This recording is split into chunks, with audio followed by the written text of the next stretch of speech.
40 জন আহত হয়েছেন। রোববার উপজেলার নীলক্ষা ইউনিয়নের দড়িগাঁও গ্রামে এই ঘটনা ঘটে। আহতদের নরসিংদী ও ব্রাহ্মণবাড়িয়ার বিভিন্ন হাসপাতালে ভর্তি করা হয়েছে। পুলিশের প্রত্যক্ষদর্শীরা জানান, পূর্বশত্রুতার জের ধরে রোববার সকালে চরাঞ্চলে নীলক্ষা ইউনিয়নের দড়িগাঁও গ্রামের জজ মিয়া ও রহিম মিয়া গ্রুপের মধ্যে সংঘর্ষ বাধে। এ সময় উভয় পক্ষের মধ্যে ধাওয়া পাল্টা ধাওয়া, টেঁটা নিক্ষেপ, বাড়িঘর ভাঙচুর ও অগ্নিসংযোগের ঘটনা ঘটে।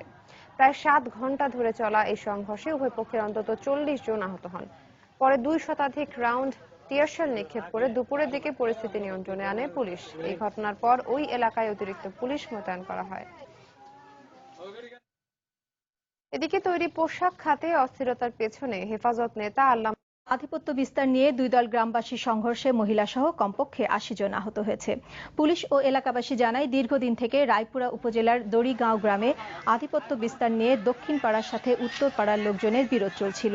এরই জের ধরে কয়েক মাস আগে দুই পক্ষের সংঘর্ষে উত্তর পাড়ার কদম আলী নামে এক ব্যক্তি নিহত হলে দক্ষিণ পাড়ার সহি মেম্বারকে প্রধান করে 14 জনের বিরুদ্ধে মামলা করা হয়।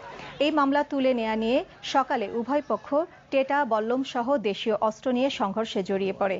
এতে কমপক্ষে 80 জন আহত হয়। পরে উপজেলা নির্বাহী কর্মকর্তা ও অতিরিক্ত পুলিশ গিয়ে প্রায় 4 ঘন্টার চেষ্টায় পরিস্থিতি নিয়ন্ত্রণে আনে। সাতক্ষীরার কদমতলা বাজারে টেটা বিদ্ধ সহ অন্তত 40 জন আহত হয়েছে।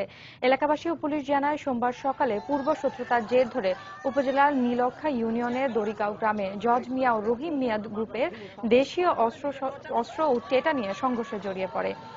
দুপুর পর্যন্ত চলে এ সংঘর্ষ। এ সময় দু গ্রুপের মধ্যে ধাওয়া পাল্টা ধাওয়া, বাড়িঘর ভাঙচুর ও অগ্নিসংযোগের ঘটনাও ঘটে। আহতদের নরসিংদী ও ব্রাহ্মণবাড়িয়ার বিভিন্ন হাসপাতালে ভর্তি করা হয়েছে।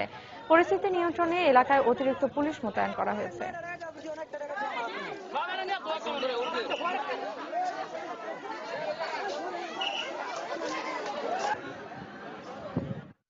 দেখছেন বাংলা সময়।